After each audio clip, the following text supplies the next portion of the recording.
જાથાના કાર્યાલયે ભગવાન કૃષ્ણને દૂધ પાવાની જે ચમત્કારિક વાહિયાત વાત થાય છે તે ઘટના પણ અત્યારે અહીંયા આપણે દૂધ પીવડાવીએ છીએ. આ દૂધ છે ભગવાન કૃષ્ણ પીવે છે. વાસ્તવની અંદર આ દૂધ પીતું નથી. પૃષ્ઠાના કારણે એક સરખું આ રીતે જોઈ છે. વાસ્તવમાં દૂધ પીવે છે. આપણે ભગવાન કૃષ્ણ નહીં, ભગવાન ગણપતિ પણ દૂધ પીવે છે.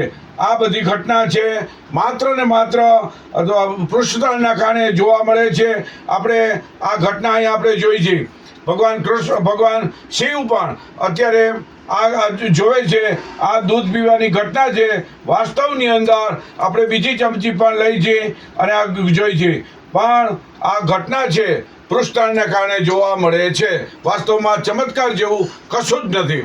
સાબરકાંઠા જિલ્લામાં ગઈ રાત્રિના ચમત્કારને અલૌકિક ઘટના થઈ હતી. રાજકોટ વિજ્ઞાન જાથાના કાર્યાલયે ટેલિફોન અને મોબાઈલ રણકવા લાગ્યા. હકીકત શું છે, સાચું શું છે તેની માહિતી આપવા માટે સાબરકાંઠામાં તલોદમાં રામપુરા કંપાના અને અત્રી ફ્લેટની અંદર ભગવાન શ્રી કૃષ્ણ દૂધ પીવે છે અને દૂધ અદૃશ્ય થઈ જાય છે તેવી ઘટના જોવા મળી હતી. વિજ્ઞાન જાથાએ તપાસ કરતા ખાસ કરીને ધાર્મિક તહેવારો હોય, પરસોત્તમ માસ ચાલે છે, અંતિમ દિવસો છે, ધર્મના માહોલ છે, લોકોમાં ઉન્માદ પણ છે. આ બધી પરિસ્થિતિની અંદર આવી ચમત્કારિક ઘટના બને છે, પરંતુ ચમત્કારિક ઘટના પાછળ વૈજ્ઞાનિક કારણો હોય છે. માસ હિસ્ટેરિયા, વિજ્ઞાનના ક્રિયાકારનો સંબંધ, બકનળી, પૃષ્ઠતાણ, આ બધાને કારણે આવા ચમત્કારો આપણને જોવા મળે છે. દ્રષ્ટિભ્રમ, વિભ્રમના કારણે પણ દૂધ છે કે પાણી પીતા હોય તે અદૃશ્ય જોવા મળે છે.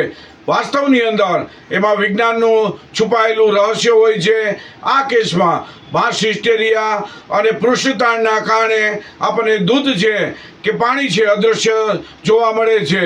ભગવાન શ્રી કૃષ્ણની શ્રદ્ધા રાખવી, ભક્તિ કરવી, પરંતુ અંધશ્રદ્ધાથી અંતે તો માનવીને જ નુકસાની થાય છે, પાયમાલી મળે છે. તેથી જાગૃત રહેવાની જરૂર છે, સાવધાની રાખવાની જરૂર છે. તો સાબરકાંઠા જિલ્લાની બંને જગ્યાએ જે ભગવાન કૃષ્ણને દૂધ પીવાની જે ઘટના છે માત્ર ને માત્ર માસ હિસ્ટેરિયાના કારણે અને પૃષ્ઠતાણના કારણે જોવા મળી છે.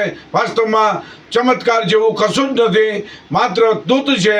લોકોએ આવા દૂધથી અળગા રહેવા વિજ્ઞાન જાથા અપીલ કરે છે.